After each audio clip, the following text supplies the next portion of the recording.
Buenos días, damas y caballeros. Welcome to, sa mga bago lang, welcome to the part of my blog that we call Walk the Talk, where I tag you along as I do my morning walks and I discuss relevant issues of the day. So ngayon andito tayo sa entrance ng subdivision namin dito sa bundok kung saan naroon yung rest house namin at we will discuss yung mga reports na tulad nung sinabi ni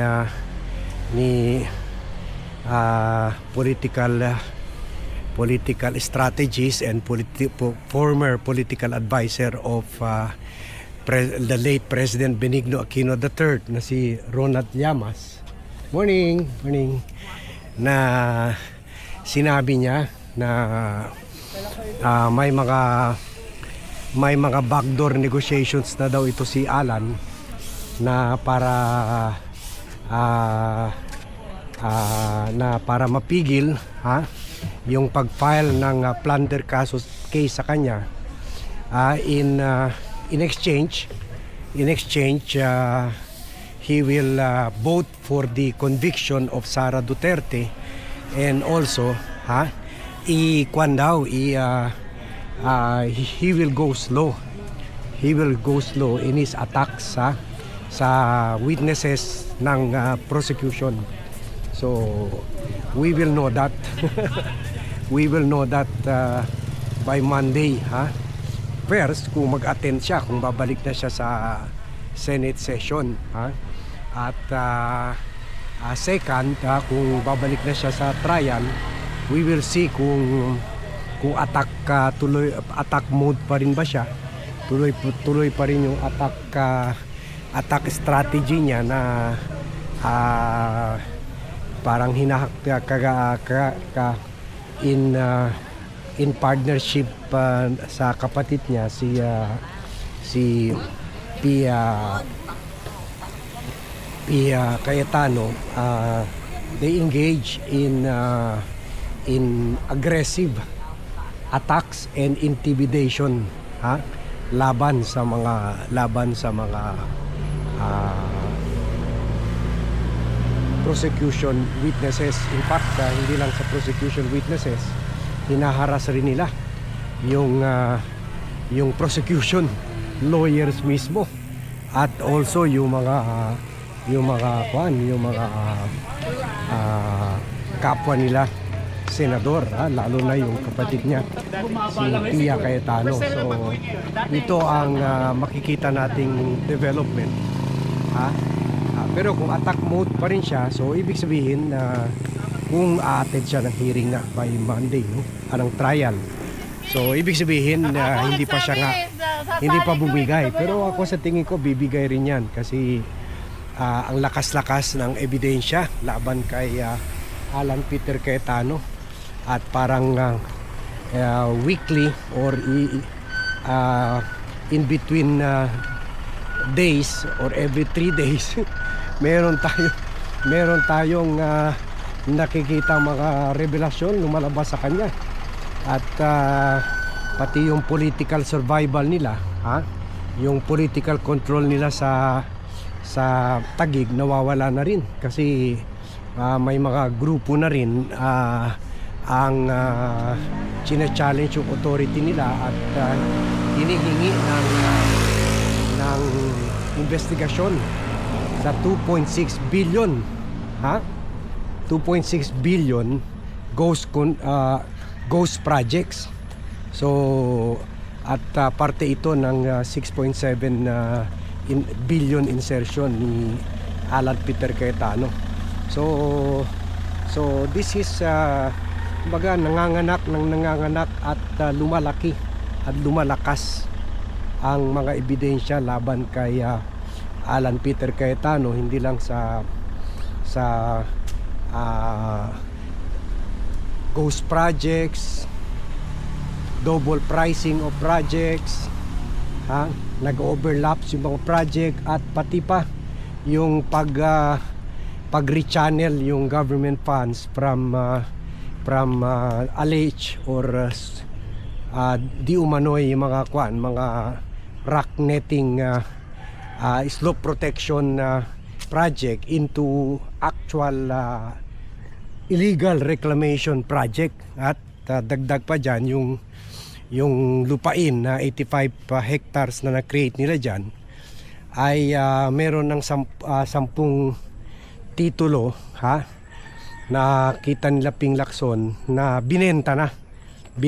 So this is worth billions upon billions of pesos, kasi Taguig yan tabi yan ng Makati. So these are the challenges kay Alan Peter Cayetano, na he operated without regard to law and without regard to government policies. Basta kung anong gusto niya gawin, ginagawa niya dahil feeling niya, lalo na yung after yung naging speaker siya ng House and Foreign Affairs Secretary during the Duterte administration. Napunta naman sa unit team arrangement. So tuloy pa rin yung mga paggawa niya ng illegal na bagay under the Marcos administration, thinking na untouchable siya dahil sa unit team arrangement. Nagka-problema, nagkaaway-away sila. So yan, too late na para ayusin niya ito. Too late na para maitago niya yung mga ginawa niyang anomalya. Kaya sa legal issue, talaga siya, baksak talaga siya, pasok talaga siya sa oblo. Kasama na doon sa kaso niya sa 10 billion ASEAN Games scam, and then also yung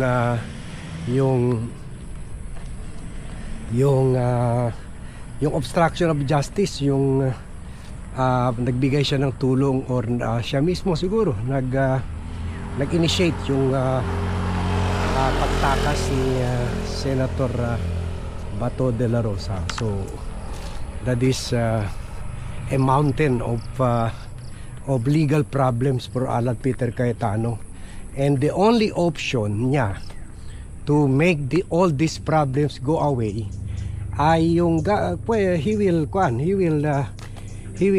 take the deal, similar kay Chis Escudero at kay Joel Villanueva na nakipag who entered into a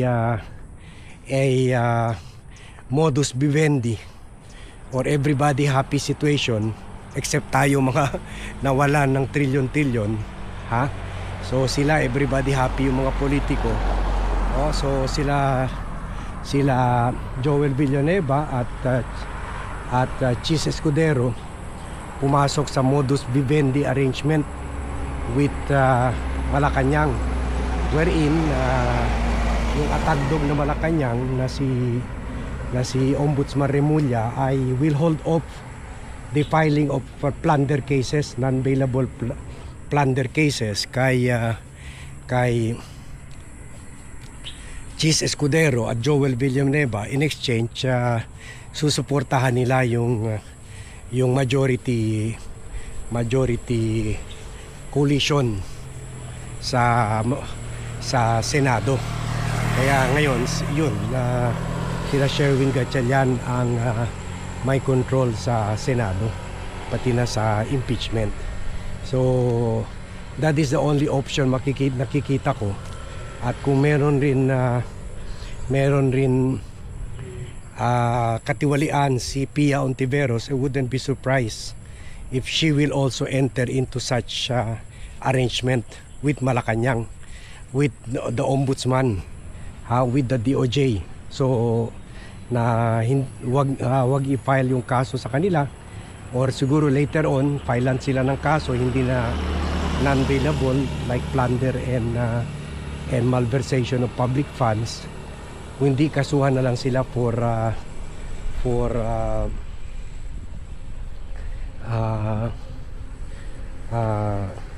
violation of the anti-graft law or criminal negligence. Ganun na lang. So yan ang nakikita ko arrangement sa kanila ng Malacanang. So that way they can fight the case, they can remain in their post. Hindi pa naman sila ma-convict. They can remain as senators. Hindi sila nakakulong. They are free. They are free to fight their case in court, and they are free to buy judges and later justices para malusutan yung mga kaso nila, tulad nung ginawa ni Bong Revilla. So yun ang win-win situation sa kanila. Yun lang nga, for the interest of justice, at tayo mga nawalan ng 2 trillion from the Duterte and Marcos administration dito sa mga flood control projects, tayo ang kawawa. Pero well, ganun talaga. That's how politics, that's how dirty politics can be. Kasi kasalanan natin, tayo ang bumoto sa mga opisyalis na ito into office, especially mga bobotante. So let this be a lesson to us again, to be matured voters in matured electorate in 2028. So pero for now, well, we have to take we have to accept this political negotiation, political deals, kahit disadvantageous sa atin, para lang maisa katuparan yung common and popular yearning ng mga matured voters, and that is to stop Sara Duterte from taking over the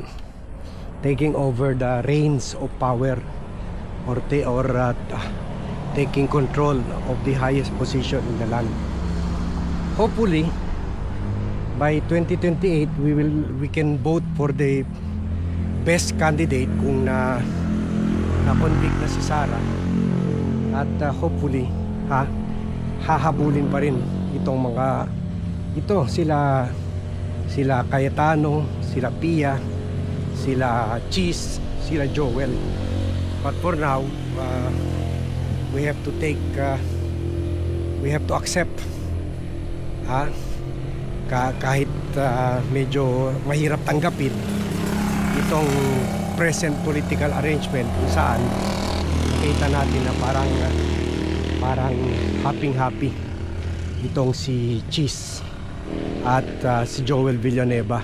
Parang parang nagpapasikat ng husto, at savoring their freedom, because of the arrangement with Malacanang.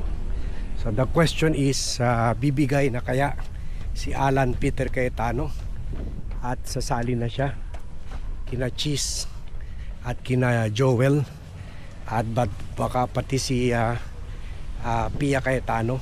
So we'll see that, if that will be the scenario during the trial Monday, resumption of the trial this Monday.